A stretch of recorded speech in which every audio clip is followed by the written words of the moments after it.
Welcome, everyone, and thanks for joining this LHSN webinar on improving medication safety through the use of a sustainable intelligence system.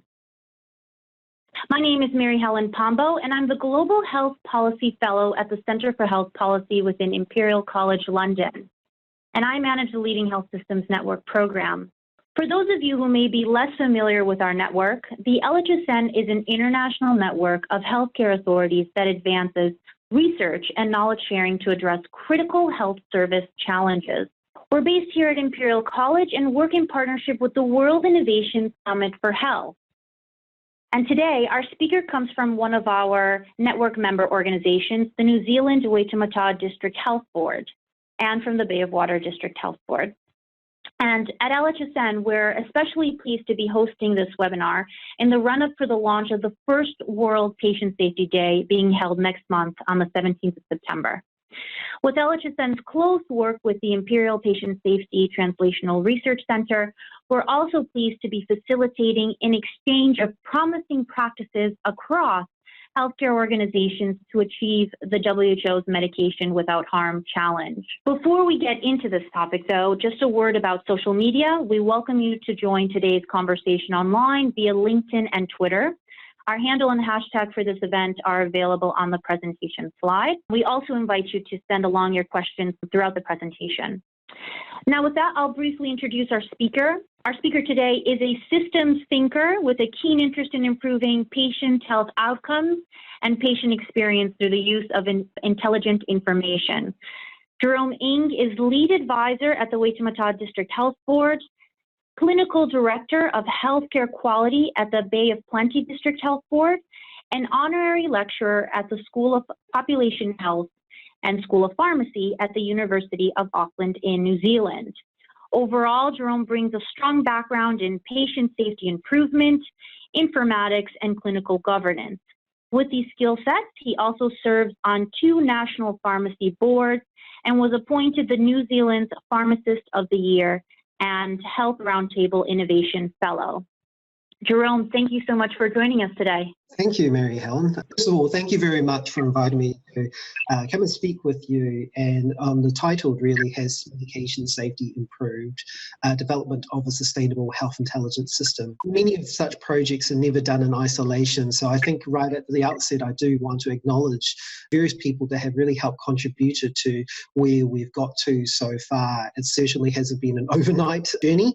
It's been a journey over many years from a lot of expertise from people from Institute for Innovation Improvement at Waitemata DHB, Penny, Jane, Darwin, Monique, Sharon and co, and also various other sort of groups of people, including people from the University of Auckland, Counties Commission and so forth. So, I think really this is sort of a bit of a combination of the various bits and pieces that we've done over the years. Content of today is really going to just focus a little bit about the context of why bother, why are we doing all of this, and an understanding how are we going to respond to the World Health Organization challenge. We'll go through some of the, traditional approaches to measuring medication safety and think through a little bit about where is the contemporary research and practice around this sort of area. Finally, we'll finish with a case study and really thinking through the theory, but how do we actually operationalize that in many hospitals and organizations where we're already busy and resource constrained. So without further ado, I guess we'll sort of start. I think it's worthwhile just thinking about why we're doing all of this. Why is medication safety important in the first place? This is a very tragic case that happened a number of years ago. 91-year-old Mrs. Eileen Anderson was referred to hospital by the GP with a chest infection in one of the New Zealand local hospitals. When she arrived at hospital, her patient label was incorrectly placed on another patient's drug chart, and she was given the wrong drugs for 4 days, including morphine and diabetes medicines, which she was not diabetic and didn't require.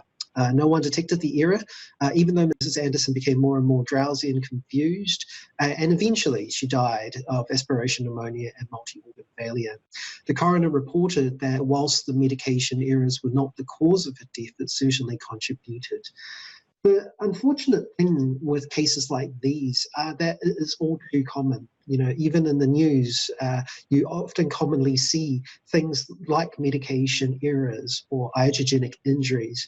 And I guess one of the main concerns is that research from around the world consistently show that a significant number of patients are harmed by the medical care intended to help them, including medications, of which is about half of them. I think most people here that have attended probably are already aware, but Ur is Human was a report that really helped galvanise and bring to the focus for the public and government and policy and healthcare in general about the importance of patient safety.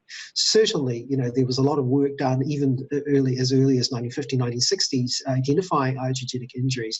But I think To Err Is Human really set a landmark report that brought the attention and the impetus to improve patient safety overall. And I think this is probably a good place to start as a landmark. Since then, there has been a significant amount of work trying to improve medication safety, but more wider in terms of patient safety as well as quality of care. In New Zealand specifically, there has been a number of policies specifically aimed at how do we address quality and medication safety over the years. And on a more organisational level, certainly there has been a lot of work either nationally or more locally around things like safe quality medicine projects that have been done, like Medicines Reconciliation, National Medication Charts, and so forth. More recently by Health Quality Safety Commission, which led that charge with a lot of the local organisations. It is heartening, I think, to see that the World Health Organization also identified that this was a significant area for improvement, and I am glad to see that medication without harm was the global health challenge in 2017. Most of you are probably already aware, but I think, the global, I'll just reiterate it here, and I think they've identified the things that I've sort of already mentioned, that it is around unsafe medication use. From a World Health Organization perspective, certainly they've identified that this is attributable to weak medication systems, of which they've identified three key high-risk areas: high-risk situations, polypharmacy, transitions of care. And their plan as part of their program is around identifying and assessing the size and nature of the problem. What does that action plan look like? What resources can be used and developed? Engaging stakeholders, empowering. And their goal is to reduce severe, avoidable adverse drug events by 50% by 5 years. So we're sort of 2 years in now. And because it's a World Health Organization initiative, I guess there's a commitment at multiple levels by the country in terms of member states, of which New Zealand is one, regions, as well as organizations down to your local level. So the key question is here. So the challenge has been set. How will we know whether we have contributed to this goal? How do we know whether adverse drug events have dropped? And I guess that's the key question here that we are seeking to answer. Certainly, in the literature, there hasn't been a lack of research into medication safety measurement and more generally patient safety measurement. And those studies and research have probably focused on things like the Harvard medical practice study, Bates' work at Brigham Women's Hospital 95, Ashish Jha, Barker and Flynn in terms of observational studies and so forth. By the way, I have at the back of the presentation left a reference slide, so that will enable you to look up some of these techniques as well as studies if you wish for a little bit more understanding. But I think most of you here probably already know that a lot of these types of, or are familiar with these particular studies. In New Zealand, we have also done a little bit of work around trying to measure medication safety, and that really came through in New Zealand through the New Zealand Quality and Healthcare Study back in 2001. And since then, there has been a number of reports and commissions to understand how can we try to measure medication safety and so forth. So there's not a lack of tools that are available. And I think before I get into some of the tools that might be useful in your organization, I think it's worthwhile clarifying some of that terminology. When we are talking about adverse drug events, remember the World Health Organization, ultimately the goal is to reduce severe avoidable adverse drug events. I think we start on the right-hand side of the figure here. And really, adverse drug events, this red box here, is really a catch-all term for any types of harm relating to medications. We have to be cautious and also remember that not all harm is necessarily preventable. So I give the example here that in this case, you get chemotherapy, and despite the best possible treatment, despite appropriate care, some patients are going to get harmed because medications are inherently risky. So even though there is no fault, there is no error associated with that patient, some patients will get harm as a consequence. On the other side of and this is the yellow box here, the yellow circle here, this is around medication errors.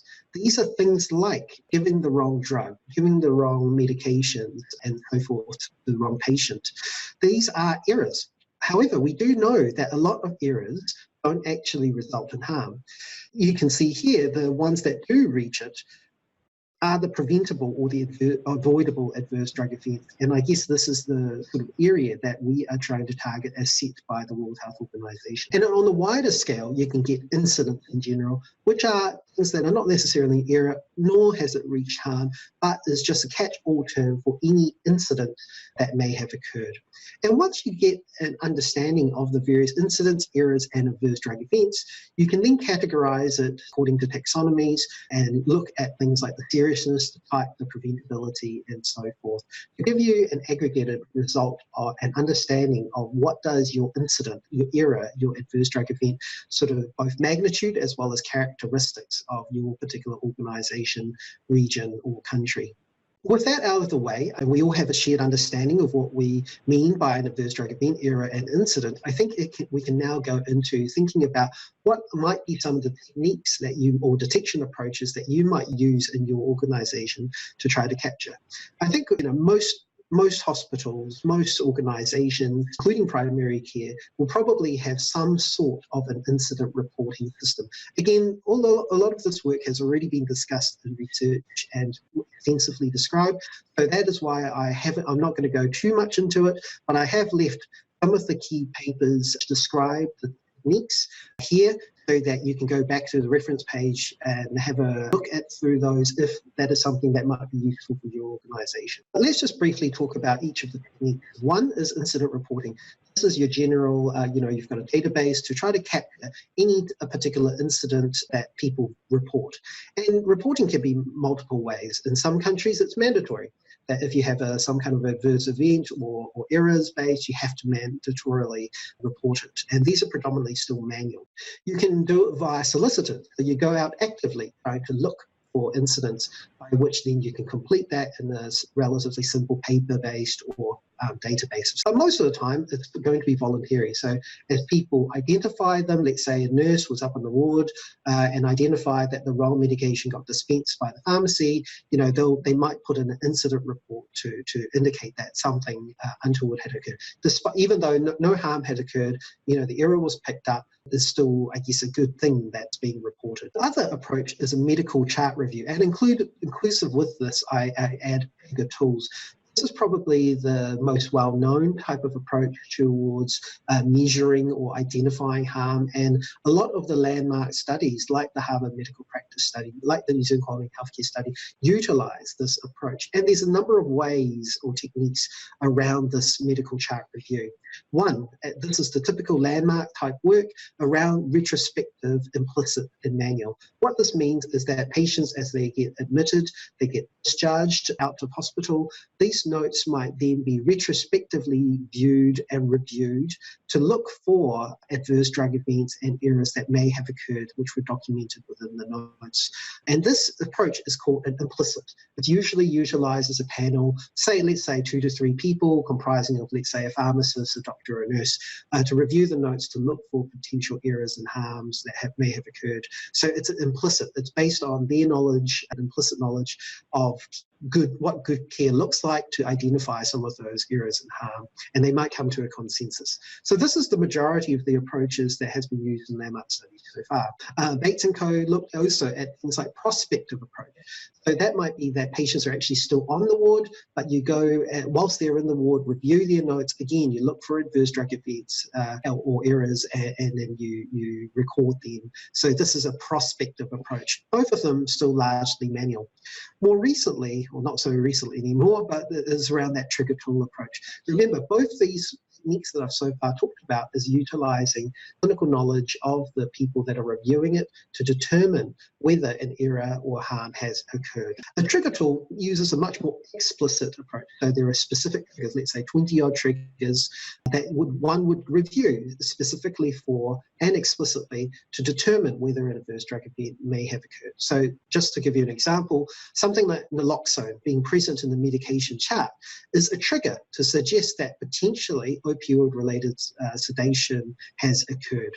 So using these triggers, and that could be antihistamines, it could be vitamin K for anticoagulation, for warfarin, for example, those are triggers that would then say, hey, look, there might be something wrong here. Please go and have a look and find out whether somebody did have a bleed or had a respiratory depression and so forth. So you can do this manually, and generally you do, this is an Institute for Healthcare Improvement recommended sort of approach to identify harm. And what this does is that you take about 5 patients every week to give you a bit of a snapshot view into the harm over time, because you do that consistently across an organisation. The electronic rules of a medical chart review is very much the same in Trigger, except now you're utilising electronic rules to be able to find that out. And this is not a new technique. It's been done even since '98 by Ashish Jha, Dave Bates and co in the US, utilising electronic health records and also trying to apply these electronic rules where you might be able to find harm to have occurred in a very much the same way that the manual trigger tools are used. More recently, however, there's quite a lot of work around things like Bayesian, natural language processing, machine learning, artificial intelligence, to try to look for ways to identify and detect harm through, whether it's due to errors or through, for example, particular specific drugs and so forth. So, but I've just classed them overall as electronic rules. And again, more recently, this is the group done by Royal Salford and the NHS, but around using the concept of the safety thermometer and looking at harm-free care, similar to the trigger tool approach in there, and you're reviewing notes to identify. But I think I like this concept as well around harm-free care. So ultimately, they're two sides of the same coin, whether it's harm or harm-free care. And I quite like this approach that you can use it. But again, largely manual in approach. So you do have to take a bit of time to undergo. And as I said, and more recent techniques around things like, can we utilise social media? Can we look at preventable drug-related mortality, that's harm that's associated with omission of use of particular medicines? So look, there's a lot of various techniques, and as I said, I've mentioned some of these references here, so please feel free to go and have a look should you wish to. And when we look at harm as a measure for medication safety, I think there's a whole number of pros and cons. From a pro side of things, look, ultimately it's about patient harm. So it's about the patient outcome. It's very outcomes oriented. And it gives you, no matter which technique you use, whether it's incident reports or medical chart reviews or other approaches, it's useful because it gives you an idea into both the magnitude as well as the characteristics of harm. And if not from a data statistics sort of perspective, it's at the very least very good for a learning and cultivating patient safety culture. Because, for example, utilising a trigger tool in a general practice, you might not get the robust numbers that you might get through large data sets, but what it will do is to help you peer review, oh my gosh, this has happened, an adverse drug event has occurred, and this is really serious. I didn't know that that this had occurred in my sort of patients. So at the very least, it gives you that opportunity to learn, to peer review each other and actually learn from what maybe occurred. And in some techniques, you can leverage more routinely collected data sets and metadata, because remember, for example, when you've got electronic data sets, you start talking about 100,000 episodes, 200,000 episodes, rather than, say, a trigger tool approach where you're looking at 5 patients a week in an attempt to try to represent the size of the total number of admissions within the hospital. So you're starting talking about a lot larger data sets, which, and we know with harm, even though it does relatively commonly occur, it's still relatively rare. So using large data sets allows you to kind of have big signals associated with them. And also there is often metadata, when they come in, time stamps and so forth that you can also potentially harness. The cons, and there are some, again, depends on the technique, but most of the techniques that you will see are largely manual and relatively resource intensive. For example, the trigger tool approach, whilst it's very good for learning and that 5 patients a week, it's not an insignificant amount of resource to continually do time after time. You know, once you've reached that data saturation, that you know that the similar patterns and trends have occurred, it is something that can be hard to justify in an organisation where you're really resource constrained to continue doing over time to measure. And likewise, I mean, if you look at most of the medical chart reviews, studies that had been done in the early 90s, early 2000s, they really haven't been repeated again since then, partly because of the time it takes, the amount of money it takes. So it's not really practical outside of a research setting. I think there's also that there is no one technique that enables you to really find all of the harms. You actually have to use a number of different approaches, and what the study suggests is that they actually detect different types of harms, different types of errors. So there is no true one gold standard of type of approach that you should use. Instead, you might need to use multiple techniques to be able to find and get a more complete picture of the total harms, total errors that are out there. So again, that adds to the laboriousness, the manual intensive, the resource. It becomes not necessarily practical in real life. And from a big administrative data set and so forth, there is generally a perception. The most common thing when you talk to clinicians, when you show them data, especially from things like coding and administrative data sets, is, it's not coded correctly, or, the data is wrong because of something. So I think there is still this perception and mistrust of the data. Whether that's actually true or not, that's another different story, but I think there is a general perception that the data may not be as accurate or reliable. And I think in terms of the detection techniques, things like machine learning, natural language processing, artificial intelligence, we're really still at that infancy of how can we harness that, how can we use that, utilize it, how valid, how reliable are they? I think besides these sort of methodological and practical constraints, I think fundamentally there's actually even harder challenge with harm measurement. Partly, since even as you know, there's been a lot of work and improvement done, the rates hasn't really changed since ages ago. And, you know, it's been papers by Baines, Landrigan, Vincent's paper and so forth, over a number of years, looking at large longitudinal type work. And there hasn't really been a detection of improvement to harm reduction, for example. And one could argue maybe that's because the safety interventions haven't been particularly improved, have been effective. And that could well be true.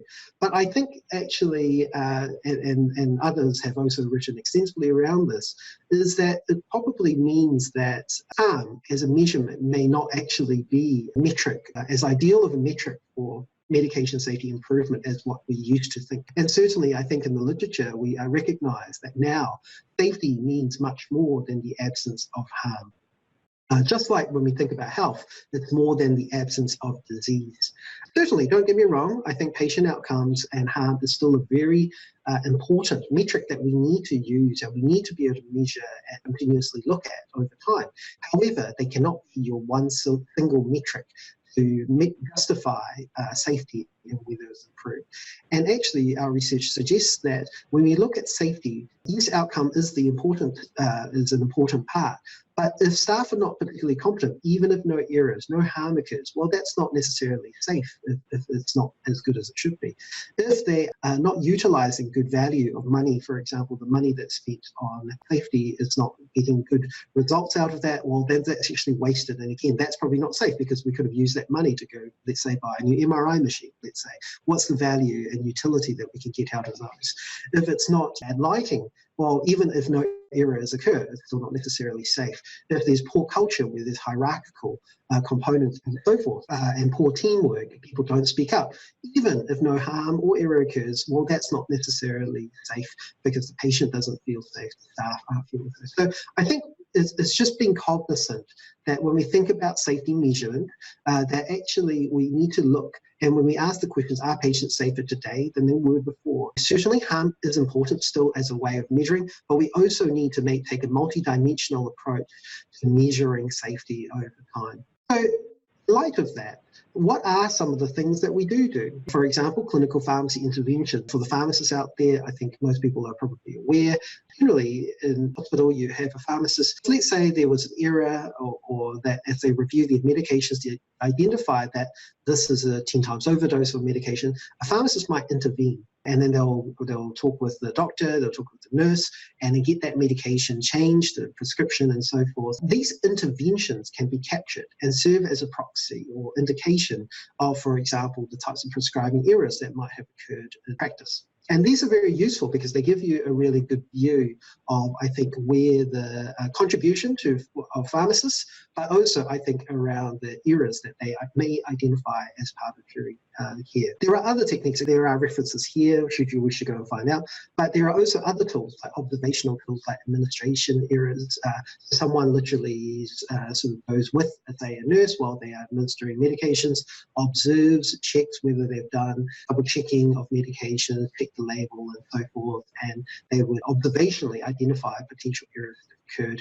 And for example, Professor Westbrook in Australia, looking at things like interruptions, workflow, and so forth. And this gives you, and they use that as a way to kind of determine the effectiveness of things like prescribing, because whether that has helped to reduce, for example, interruptions and workflows. So these are sort of observational tools, and they're useful for identify predominantly administration effect and errors.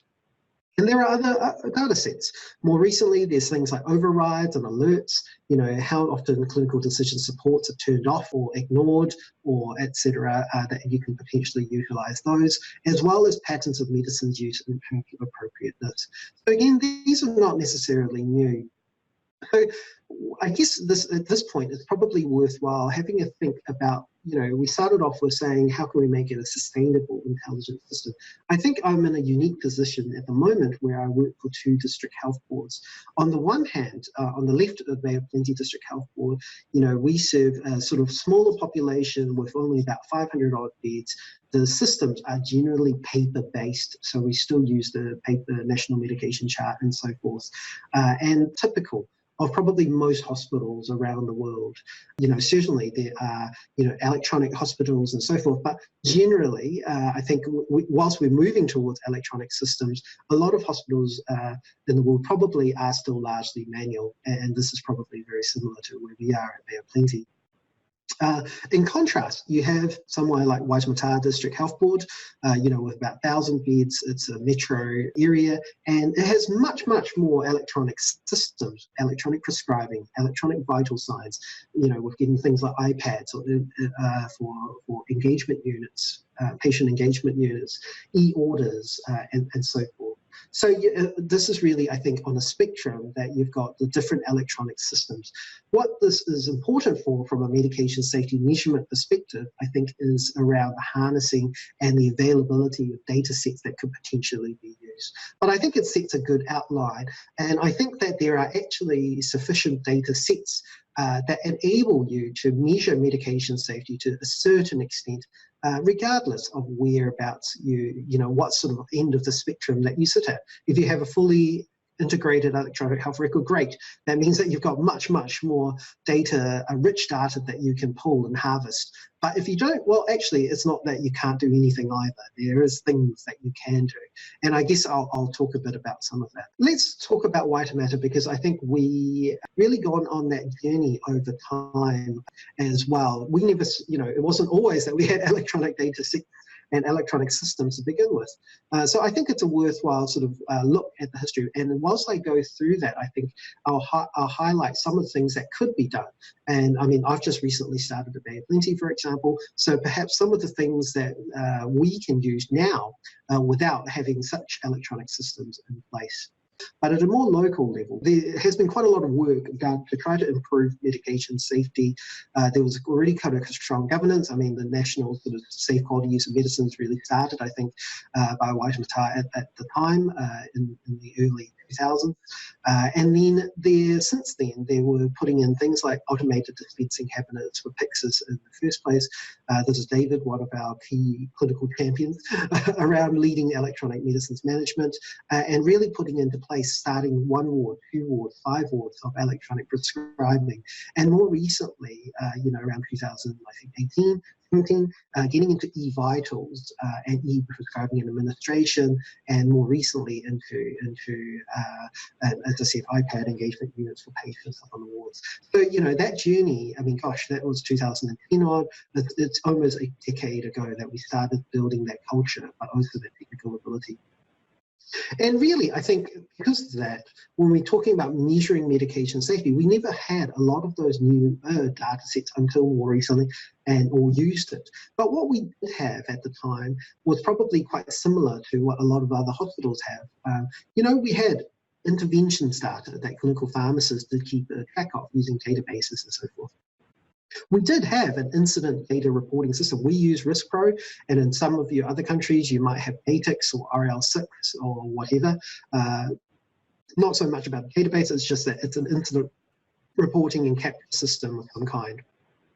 And at the time, we actually had a trigger as well, trigger approach to capturing some of that data.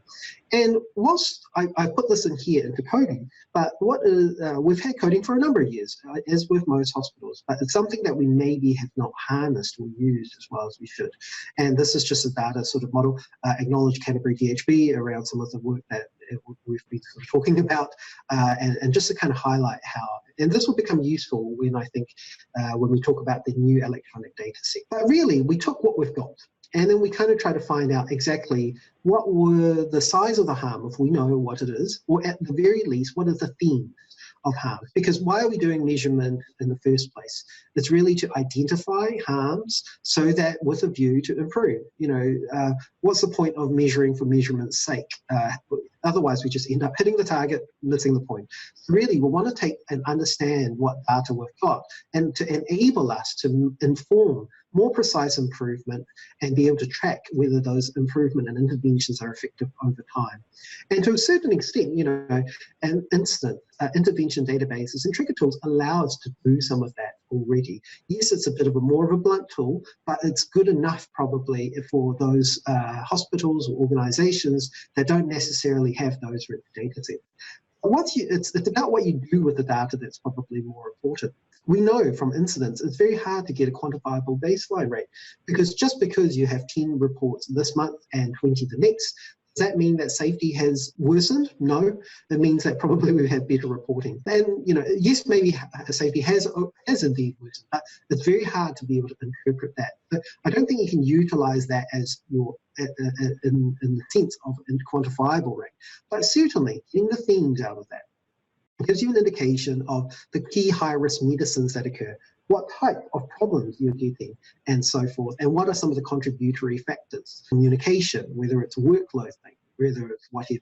So I think at the very least, you need to be able to understand, analyze, aggregate, and thematically find what you do have to give you an idea of where you're at. And at least that gives you a bit of a baseline by which to track improvement and reassess in the future. Time.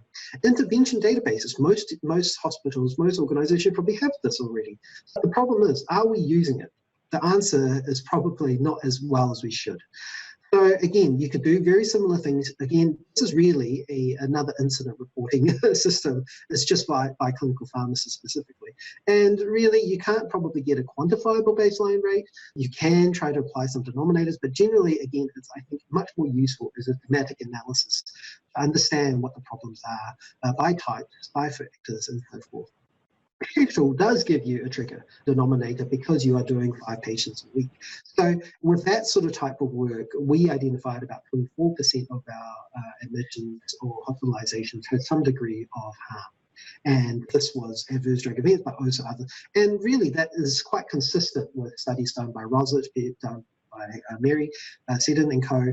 Before. So I think that certainly identifies one of the highest numbers of adverse drug in general, this particular techniques. And as the challenge with all of these techniques, especially trigger tool here, was that it's around sustainability. You know, how can we continually do this over time? And in fact, you know, we had a nurse specifically that was doing the trigger approach and so forth, but it was not something that we could continue going on and on with, because in terms of the usefulness of the data, yes, now we've got some things, but it's probably not sensitive enough to necessarily tell us the change over time in this.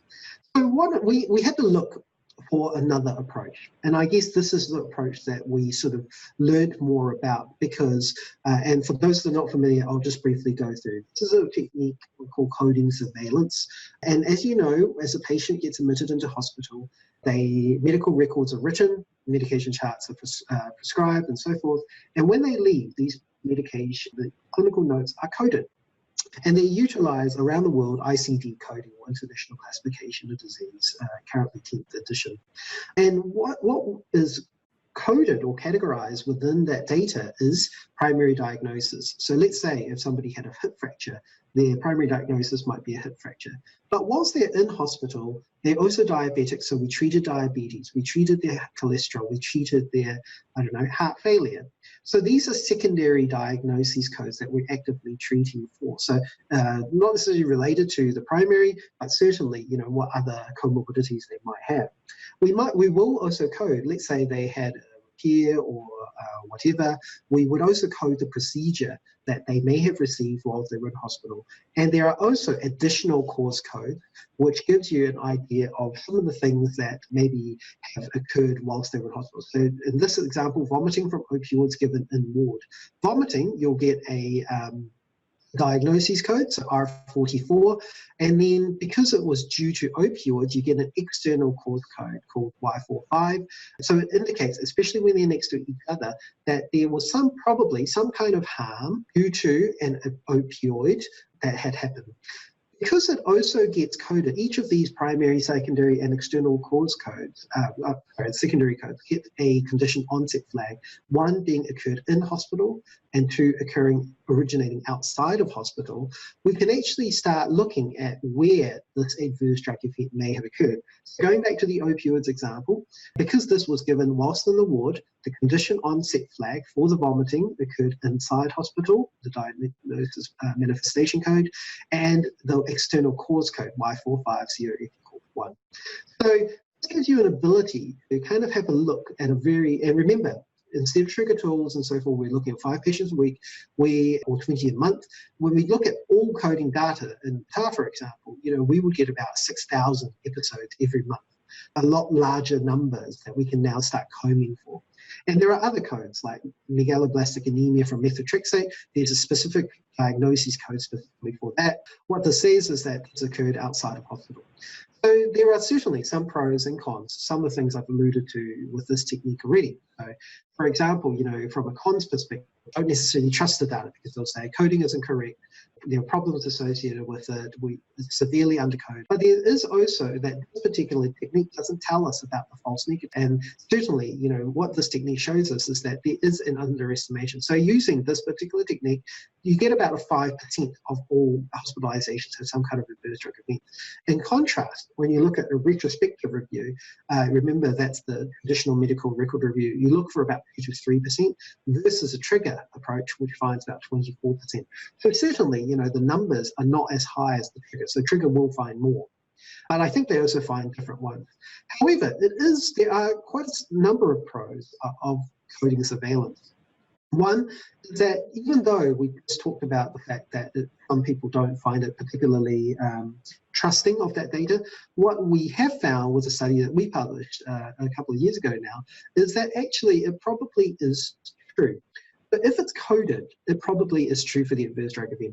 And literally, we had some medical clinicians and myself, and we sat down, we went through, multiple medical records. We had a coded adverse drug event, and we went through the records just like we did for retrospective medical records review in an implicit manner. And we did actually find that adverse drug event. There's some, obviously, limitations associated with it, but generally they were probably true. So we identified a positive predictive value of about 91%. If it was coded, it's probably correct. So I'm relatively confident of that. Yes, we might underestimate even more, but I think it's a generally good enough measure that you can use. Because remember, this is not utilizing any manual approach to measurement.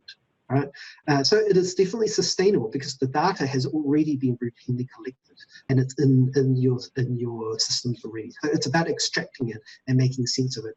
And what we identified was that actually the signal or the characteristics of the adverse drug events that we did identify were actually very similar to the types of things that were found using, trigger tool approach. So we were relatively confident, yes, our signal-wise is much smaller than what we could find via trigger tool, but it was good enough because we already knew that there was a problem. What we now need to know is to be able to monitor that over time and then get a little bit more insight. So I think it was probably good enough as a technique to allow us to use that. Now, this is sort of some of the findings that you can use or harness out of that. But in total, over a course of 2 calendar years, we use these same code, and there's a whole bunch of reverse drug event codes. There's paper in here which outlines some of these codes if you wish to have a look at it. But ultimately, we found almost 12,000 flags. So this basically means that there were adverse drug event flags in 244,000 hospitalizations. So that roughly works out to be about 4.9 adverse drug events per hospitalization. Of course, some people have more than one adverse drug event, so this is really quite a crude sort of rate. But what was interesting is, remember that condition onset flag we talked about? This gives you an ability to look at whether they occurred inside or outside of hospital. So that level of granularity and allowed us to analyze it. And we actually found that the majority of the adverse drug events were probably occurring outside of hospital. Part of this can be confounded by the fact that people document, when they come in, that they get documented better. So yes, there's a certain degree of confounding, but I think it's still quite insightful because it gives us an ability to analyze it in a different way. So this is a Pareto chart. You don't need, the details are small, and I recognize that, and you probably don't need the details too much, but I'll go through this briefly. The gray bars here are the adverse drug event flags that were identified inside hospital. Not surprisingly, the biggest ones are things like opioids, followed by antibiotics, anticoagulants, and insulin hypoglycemics, and so forth. So these are only the ones that occurred inside hospital. However, the black lines are the ones that originated outside of hospital. Yes, the biggest one are probably still around anticoagulants, followed by opioids and analgesics. But the next largest one is around psychotropic, followed by analgesic antipyretics, so things like non-steroidal, followed by antiepileptic agents, hypnotics, and Parkinsonism. So this reflects much more similar to the polypharmacy issues that we know exist, especially in the elderly, especially around psychotropic medications and so forth. But yet, if we looked at purely hospital data, common ones that we tend to target, the insulins, the anticoagulants, opioids. What I guess I'm alluding to here is none of this is particularly novel. We all know that those are the big problem medications that generally have an issue. But I think what I'm trying to illustrate here is that you have that level of granularity that you could not harness out of any manual approaches, whether it's incident or via trigger tool, because you're now talking much larger number sets. And this allows you to more precisely target your improvement. So for example, how might we use this in practice? Well, in hospital, yes, I would focus on the opioids, I'll focus on hypoglycemics, anticoagulants, and so forth. But from a primary care perspective, actually, we need to maybe target something else, i.e. psychotropics, and so forth. So again, nothing groundbreaking, but I think this gives you quantifiable data in your local setting to be able to do something with it and target your improvement efforts, especially when you're under-resourced and you're needing to know which one's going to give me the best bang for my buck. And because it is at least intra-organizationally consistent, generally, coding doesn't change. Your coding teams generally don't change. Yes, you might not be able to do inter-organizational comparison, but intra-organizationally, you can start to plot this on a control chart, be able to, and remember, we're talking much larger samples, so you can start picking up and look at trends over time and so forth. But as I said, it's just one aspect of the things. I think we also need to think about measurement across the system. So this is utilizing a well-known tool, the Institute for Safe Medication Practice Medication Safety Self-Assessment Tool, used across 2,700 hospitals, because harm, safety is more than just the absence of harm. You also need to be able to look at are our systems adequate? Are our processes adequate? And this gives you a very quick, at a glance, sort of view on what is strong within your hospital, your organization, across the 10 key elements of best practice medication use and characteristics. So for example, the blue line is Waitemata, the red line is Australasia, and you can see here, yes, we're generally quite strong in patient information and so forth, but not so good around the workflow and staffing. The way this tool works is that you've got, for example, you rate yourself based on 1, where it's not implemented, through to 5, where it's fully implemented, for best medication safety known practices. For example, have I implemented posters, right? That's a relatively weaker intervention. You can assess yourself against that, and you get quite a low score or weighting behind that. But for things like strong interventions like electronic prescribing, they have a much heavier weighting, so that contributes to your overall score. So it's a good snapshot of an assessment of where you're at. You also need to look at things like safety culture when we look at measurement of safety, and we can use things like incident reporting rate as a way to look at reporting rate. We can look at safety attitude questionnaire surveys, patient experience surveys, and utilize some of those that we already harnessed. But more newer, I guess, where we're at now is that we've also got a whole bunch of electronic data sets, things like Pyxis, eMedRec, electronic prescribing and administration, and eVitals. What we've been able to do is, because we've put them into our data warehouse, we're able to much more effectively and efficiently utilize and harness this data. I won't go into too much, but I think these are just some of the examples that we're starting to get into. We're certainly not there yet, but we're certainly starting to think about. So, for example, can we harness Pyxis to look at override rates, or rather, which ones are screened by pharmacy? It's a good proxy. We can use e-medicine's reconciliation rates of percentage of patients over time. Electronic prescribing, we can utilize things like quick lists and presets rather than free text. So for those that are not familiar, electronic prescribing allows you to do, instead of having to free text, let's say paracetamol 1 gram 4 times a day, you might be able to say para. It comes up, you click what it is that you want, which is within the usual sort of standard dosing. Or let's say if you have a patient with a community-acquired pneumonia, it's a protocol, so you click that and then the sort of usual medication treatment regimen comes up and then you click that. So the fact that almost greater than 90% of our medications are prescribed using quick lists or presets gives you an indication that it's probably at least, look, it might not be error-free, but at least it's within the realms of what is usually within therapeutic sort of dosing and within your sort of control of it.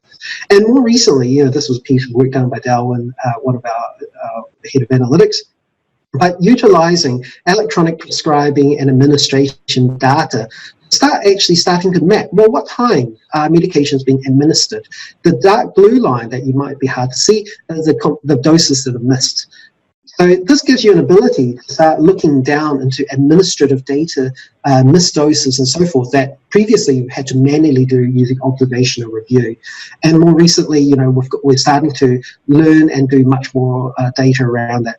And we've been able to utilize that data to try to inform our strategy, our improvement, and we report it in a scorecard approach so that we do it on a quarterly basis. However, I think what we've learned now is that this scorecard is still a static approach. What we really wanted to get into is that dynamic ability, and this is around the development of business intelligence tools. We use Click, but there are others like Tableau and Power BI and so forth.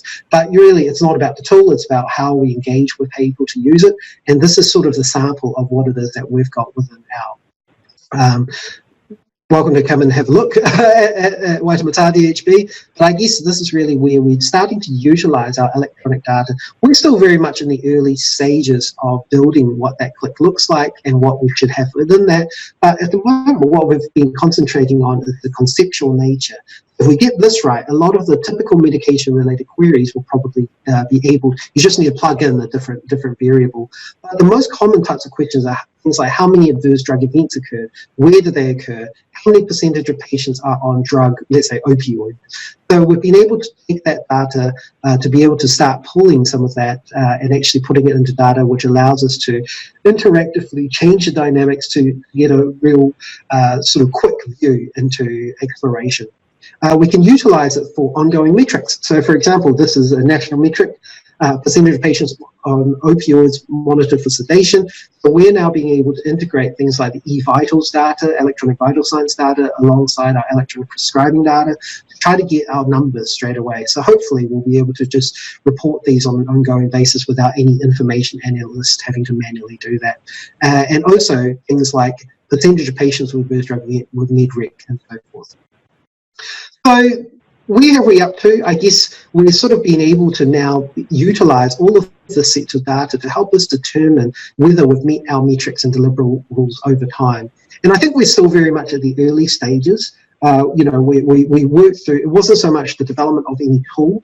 I think that's important, but it's also that social change, socialization of data and concepts.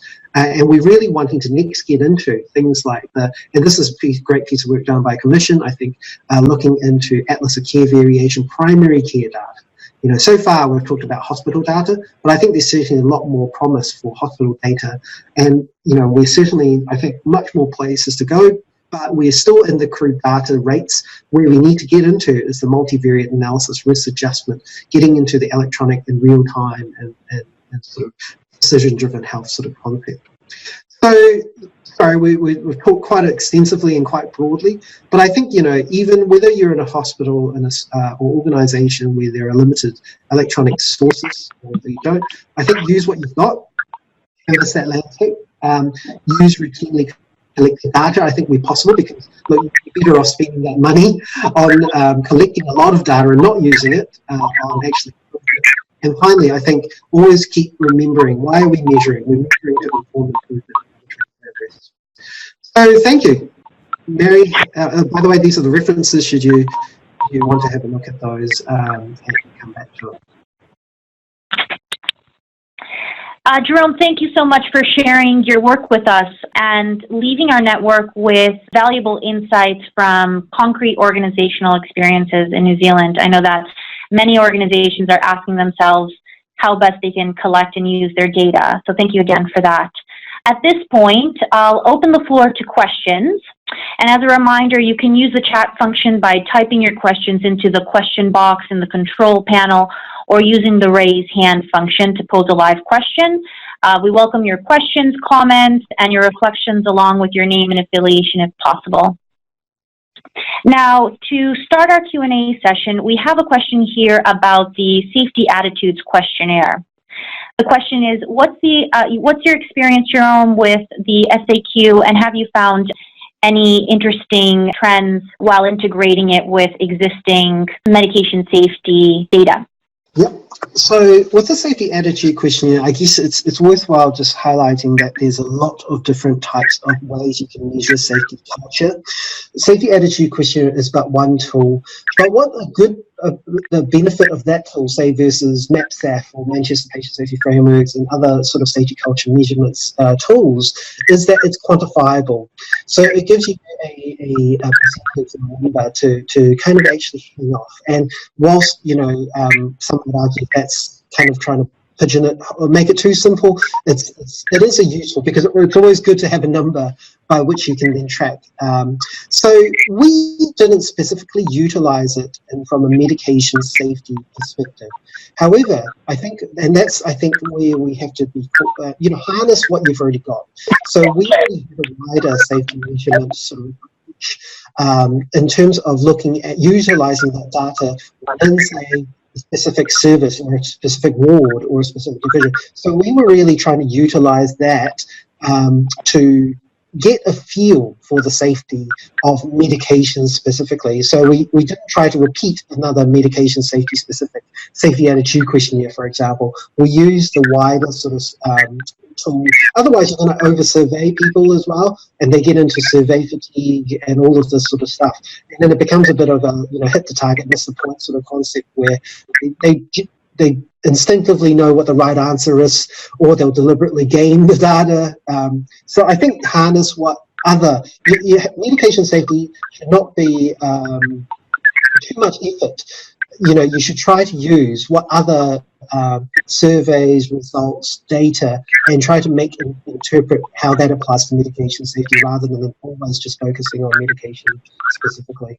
Great, thank you for that, Jerome. Our next question is about bringing your learning primary care. So the question is, I understand primary care is the next frontier in health transformation. If so, what lessons from acute care could be applied to improve medicine safety in primary care? Sure. I think I only briefly touched on that, but I think, the Atlas of Care work, previously Dartmouth, Dartmouth, and also more recently at Quality Safety Commission and so forth. I think those are a great start.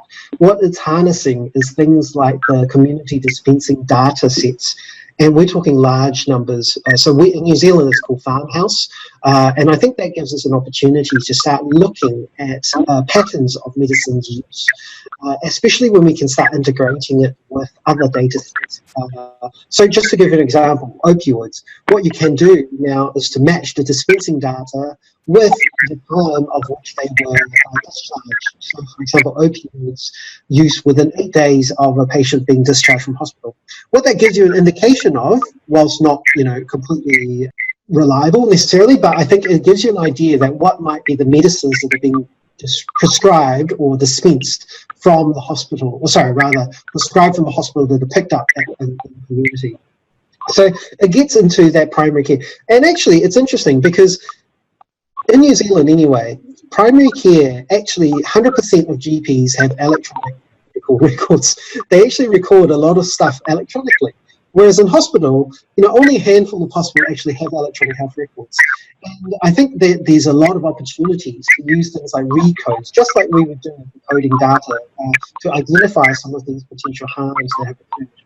Certainly it's not so much around the technical. I think the technical is possible. There's probably more issues around private practices and the sharing of that data, whether they want to disclose that data, and so forth. So I think, again, nothing insurmountable, but I think we can actually harness private medical practice data sets to much more effectively. We can link them to things like lab results and so forth. So I think that's definitely where we should head, given that primary healthcare makes up sort of most of the healthcare 90% of the healthcare interactions actually in primary care, not hospital care. Great. Thank you, Jerome. Now, I am conscious of timing, so we'll wrap up our session by inviting you to leave our message with your top 3 takeaways. I think for me, it's that medication safety can be meaningfully measured by organisations, and I think certainly in terms of responding to the World Health Organization challenge, of which that was what we started with, I think certainly there's enough data there that will help an organisation to know whether it's helping meet that target. But I think it also needs to ensure that you take a wider approach or multidimensional approach to measuring safety. I think you utilise the existing and routinely collected data wherever possible, and because actually this stuff does exist, you just need to look for it and interpret it in the right way. And finally, I think ultimately it's not about the tool, it's not about the metric that we finally get. That is definitely the important one we want to get to. It's also that change management and process in people, and that they want to use the data, they want to look for the data, because ultimately why are we using data? To help inform improvement. So I think it's more a cultural change as well. So thank you. Thank you. So if there are any additional questions we weren't able to cover, I'd just like to invite you to send over those questions to us via email at lhsn@imperial.ac.uk, and we'll do our best to have those questions answered. And also, do please feel free to share any interest in sharing your own organizational experiences with achieving the WHO's Medication Without Harm challenge as well. Now, for those who have registered for this webinar, you'll receive the recording of this presentation via email, but it will also be made available on our website at www.leadinghealthsystemsnetwork.org and via the LHSN YouTube channel and social media accounts. So to access announcements about the following webinars, please feel free to follow us on LinkedIn, Twitter, and YouTube for that information, or to sign up for the LHSN newsletter on our webpage. With that, we conclude our session, and on behalf of LHSN, a big thank you goes to you, Jerome, for sharing your presentation. Thank you again for that, and to our audience for joining. We hope you'll stay tuned for our next event. Bye-bye.